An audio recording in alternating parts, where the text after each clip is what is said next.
kabilat kanan ang mga nangyayaring pagkatalo dito sa mundo. Heck, sabi nga nila, we're just one missile away para mag-start ang World War III. While sa internet naman matutunaw ang utak mo kapag nagbasa ka ng mga debate between boomers and Gen Z. Well, buti na lang kaming mga millennials is nasa gilid lang umiiyak habang yakap-yakap yung mga laro ang binili namin to heal our inner child. At least, walang katoksik ang nangyayaring ganito sa mga anime fans, diba? Kaya, let's have a friendly battle. Choose your side, Team Kana or Team Akane. Mina, what's up?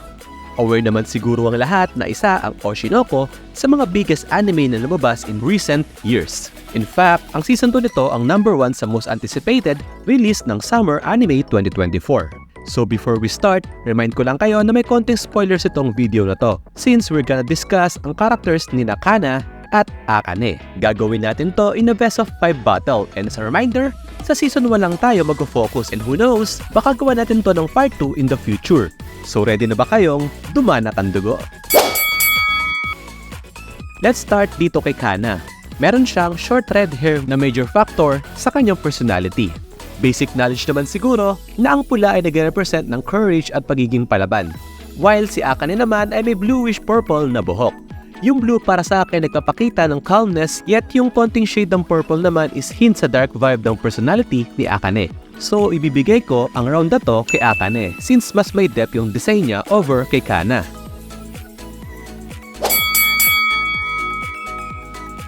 Around second half ng episode 1 na introduce si Kana sa anime na to, kung saan pinakilala siya bilang spoiled brat na child actress na kayang umiyak in just 10 seconds.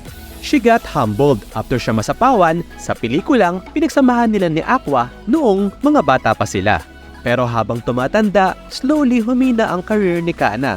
Ito yung example na nag-peak na yung acting career niya noong 5 years old pa lang siya.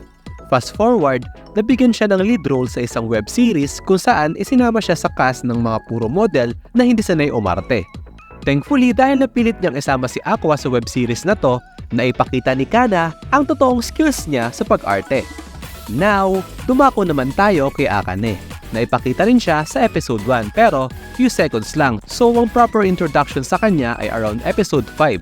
Ang focus ng arc na yon ay ang dating reality show kung saan si Akane ang pinaka hindi nag-standout dahil wala siyang presence sa show. Dahil pressured siya na magkaroon ng screen time, nasaktan niya ang isa sa fellow co-star niya which nag-lead sa tinatawag na shitstorm, aka non-stop bashing at canceling. Sobrang bigat ng mga nangyayari kay Akane, muntik na siyang mag-unalive pero buti na lang nailigtas siya ni Aqua. Hindi ko muna i-spoil yung big thing na nangyari sa arc ni Akane. It has something to do with Star Ai. Pero I remember watching it that time. Sobra akong kinilabutan tapos kinabukasan, ilang ulit ko inulit yung ending scene ng episode 7.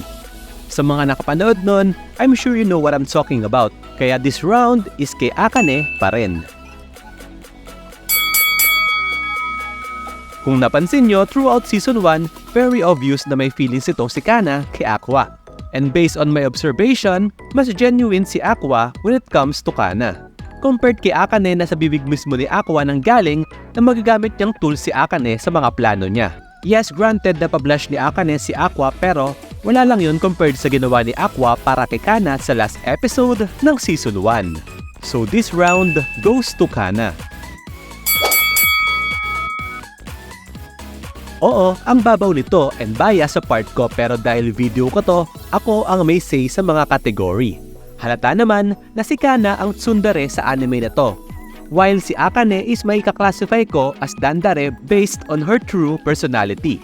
Sa mga nakakakilala sa akin, alam nyo na ang panalo sa round na to. Very easy win para kay Kana. Hindi dahil tsundere siya but sa anime na to, sa kanya ako nakapag self-insert. This round naman, I let you choose between Kana and Akane. In short, magbardagulan kayo sa comment section para malaman natin kung sino ba talaga ang best girl sa Oshinoko. Kasi at the end of the day, may possibility na wala naman sa choice natin ang mananalo. Sabi nga nila, sa giyera, lahat tayo talo. So that's it, Mina. Nag-enjoy ka ba sa video? If oo, give me a thumbs up. Balita ko, matindi ang laban ng Team Kana at Team Akane sa Season 2. Totoo ba? Comment your answers. With that, well, yun lang. Any seconds now. Wait lang kayo. Ang dami ko na napanood na ganitong genre sa Pornhub eh. Kalma lang. Darating din tayo sa exciting part.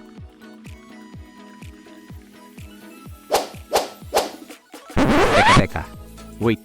So you're telling me na talagang walang mga dito? Anak ng... Mina, what's up? Siguro, lahat tayo na clickbait sa title ng anime na to. And huwag kang magmalinis. Alam ko, it's either supporter kita or nakita mo yung thumbnail nitong video and you thought, looks interesting. Pero I'm not gonna blame you. Like, sino bang hindi mapapasecond look kapag nabasa nila ang title ng anime na pag-uusapan natin ngayon? Ito ang anime na Days with My Stepsister. Anime na inilabas noong summer 2024. Ito yung mga pagkakataon na akala mo nag-order ka ng guilty pleasure anime pero binigyan ka ng isang anime na may heavy plot at character development.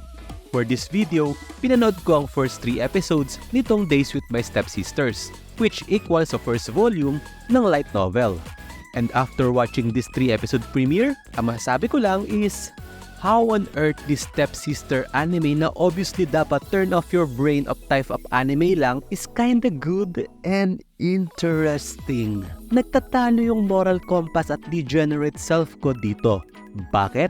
Hear me out. First things first, ano ba ang kwento nitong Days with My Stepsister? As for the story setup, very generic lang siya. Yung tatay ni Yuta ay nag-asawa ulit at package deal doon ang kanyang magiging bagong stepsister. Kung nakapanood na kayo ng mga ganitong type of anime, we all know kung saan ang kapupuntahan nito. Sabi nga sa kanta ni Taylor Swift na Exile, I think I've seen this film before. Though may something depressing feels itong anime na to na hindi present sa mga ibang stepsister anime na napanood natin. And surprisingly, wala ito sa kategory ng ecchi genre. So siguro nagtataka kayo kung ano ba talaga ang gusto patunayan ng anime na to. Well, simulan natin sa dalawang main character. Si Saki ang naging bagong stepsister ni Yuta. Buong akala niya ay magkakaroon siya ng little sister dahil sa picture na isinend sa kanila ng kanyang magiging bagong stepmother. Ngunit nung araw ng kanilang pagkikita, nagulat si Yuta na magkaedad pala sila ng kanyang magiging bagong stepsister. Picture pala ito ni Saki noong bata pa lang siya. Isang natural beauty at liberated na babae si Saki. Nalaman din nila na isa lang ang school na kanilang pinapasukan at nagkasundo sila na itrato nila ang isa't isa bilang mga strangers para hindi maging komplikado ang mga bagay-bagay. One thing na nagustuhan ko dito sa anime na to is how realistic ng approach sa mga ganitong pangyayari. I'm not sure kung may nanonood itong video na to na nakaranas din na ma-involve sa sitwasyon gaya ng mga characters dito. Of course, awkwardness ang pinakaunang mararamdaman ng mga anak sa ganitong pangyayari. Like all of a sudden, may bago kang step-sibling na kailangan mo pakisamahan araw-araw. Siguro, lahat naman tayo ay dumaan sa pagiging teenager kung saan yung mga hormones natin is sobrang out of control. So, may isang powerful scene dito kung saan tinanong siya ni Saki kung may carnal desires ba si Yuto sa kanya and bluntly, sinagot ni Yuto si Saki na, oo, meron pero ipiniliwanag ni Yuto na hindi porket may carnal desire siya is may plano siyang gawin yon. Kung matagal ka nang nanonood ng anime, mabilis mong mapapansin yung color grade at aesthetic ng anime na to. Gloomy yung atmosphere at ramdam mo na heavy yung plot, then yung music niya is parang naka-minor chords which nakaka-mellow. Overall, kung naghahanap ka ng degenerate fan service sa anime na to, too bad kasi ang totoong plot ng anime na to is about sa dalawang taong may child trauma sa divorce ng kanilang mga magulang. Hindi na siguro spoilers kasi alam naman natin na magkakagustuhan silang dalawa in the future. Pero since tinatakal dito ang mga real life issues at problems, I don't think magiging smooth yung path nilang dalawa papunta doon. So that's it, Mina. Nag-enjoy ka ba sa video? If oo, give me a thumbs up. Wala akong ka-idea about sa anime na to kaya sobra akong nagulat na medyo depressing pala to. Try nyo panoorin and comment your thoughts. With that, well, yun lang.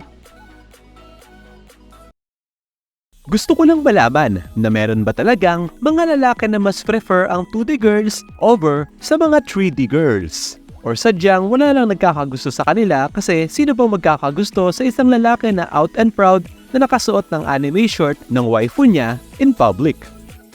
Mina, what's up? Marami siguro sa inyong hindi maniniwala kung sasabihin kong may mga taong baliw na baliw sa mga idols nila. Heck, nasubukan nyo na bang sumilip sa comment section ng pictures ng mga K-pop idols?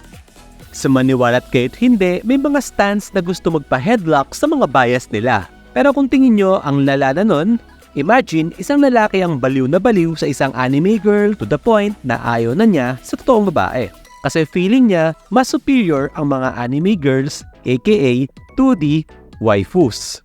Well, tungkol dito ang anime na pag-uusapan natin ngayon. Ito ang anime na 2.5 dimensional seduction, anime na inirelease noong summer 2024. Tungkol ito sa isang second-year high schooler, loner otaku na si Masumune Okura. President at the same time nag-iisang member ng manga club and isa nga pala siyang incel. Wala siyang interes sa mga totoong babae dahil sa obsession niya sa isang fictional character na si Lily L. Para sa kanya, si Lily L ang perfect girl na sobrang loyal sa main character to the point na inalay nito ang buhay niya para sa taong mahal niya. Then eventually bumalik si Lily L bilang anghel dahil sa power of love. Kaya hindi ko masisisi kung bakit deads na deads itong si Okura sa mga 2D girls. Kasi nga naman, unlike 3D girls na laging tinutoyo at pag tinanong mo kung saan kakain, sasabihin sa'yo na kahit saan, yet pag dinala mo naman sa gusto mong kainan, nakakunot yung noo kasi ayaw daw nila doon. Dapat daw, alam na natin mga lalaki, yung mga nasa isip nila, sa isip ba nila, mga mind readers tayo. Okay, anyway, habang busy si Okura na naglalaro ng video games sa kanilang club room, kumatok at pumasok ang isang babae. Siya si Amane Lilisa, isa rin siyang otaku. Kaya gusto niyang sanang magpa-member sa manga club ni Okura. As we all know, ayaw ni Okura sa mga 3D girls. And kung siya ang papipiliin, mas gusto niya sana yung puro mga lalaki ang makakasama niya sa club. Haven kasi ang club room na yon ng mga pervy, degenerate stuff na sure siyang lalaki lang ang makaka-appreciate. Ngunit dito siya nagkamali. Si Lilisa pala ay isang diehard otaku at the same time, may obsession sa mga sexy female characters at isa doon, si Lily L. Pero yung obsession at fascination ni Lilisa kay Lily L is ibang level kasi hindi niya lang gusto si Lily L. Gusto niyang maging si Lily L, which nagagawa ni Lilisa sa pagiging cosplayer at request niya ngayong part na siya ng club ay i-add ang cosplaying sa club activities. Plus, hindi lang yon. Gusto niya sana na si Okaru ang maging personal photographer niya. Kaya, nung unang beses nakita ni Okaru si Lilisa na naka-cosplay bilang si Liliel, parang nakakita ng multo ang reaksyon ni Okaru. Sobrang kuwang-kuwa ni Lilisa ang aura, cuteness sa lewdness ni Liliel dahil siguro ito sa pagmamahal niya sa character. Ngayon, ang dating hater ng 3D girls ay confused dahil sa isip niya, posible ba magkagusto siya sa isang babaeng nasa pagitan ng 2D and 3D, which 2.5D. So, that's it, Mina. Nag-enjoy ka ba sa video? If oo, give me a thumbs up. Bilang manga or anime fan, na in love na ba kayo sa 2D characters? Comment your answers. With that, well, yun lang.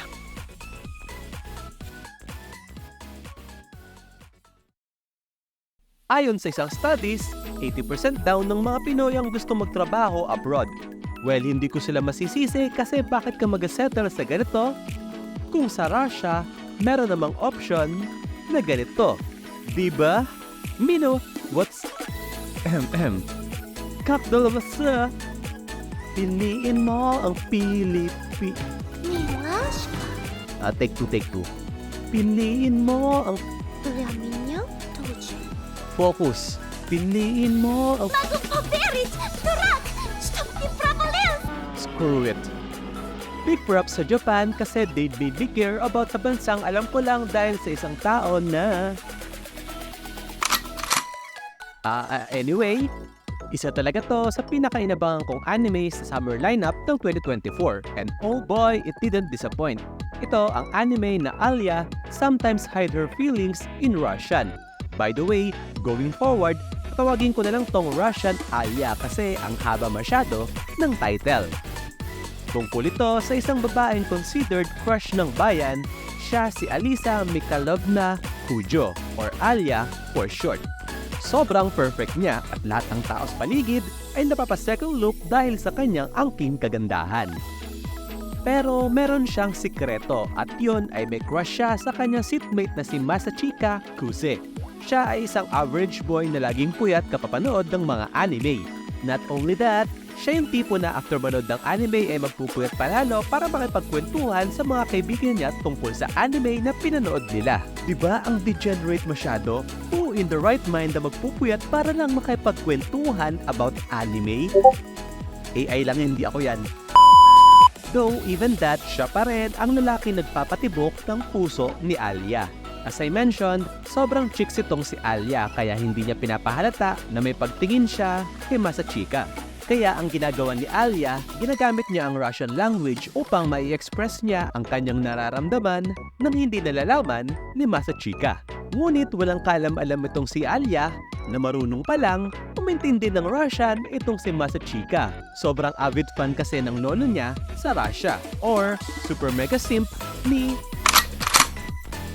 Anyway, kahit naintindihan ni Masachika itong si Alia, every time na nagsasalita ito ng Russian, pinili niya na lang na maging nonchalant. Kasi alam niyang matinding embarrassment ang mararamdaman ni Alia kapag sinabi niya na all this time, nagigets niya ang mga pagko-flirt nito sa kanya. By the way, ako lang ba nakapansin na yung Masachika na pangalan ay katunog ng Russian word na machka na crush in English, pwedeng wordplay sa crush.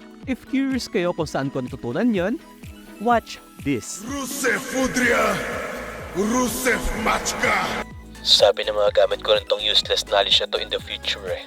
That's basically ang plot or premise nitong anime na Russian Alia. Consider this as one of those rom-com anime na may fun concept at spicy fan service.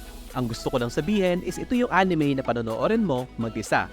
Pero wala sa level ng mga anime na exclusively sa phone mo lang i-consume. Superb kasi yung animation quality na parang almost required na panoorin siya in 4K in a 48 inches OLED TV to experience maximum level of enjoyment. Spasiba Doga Kobo.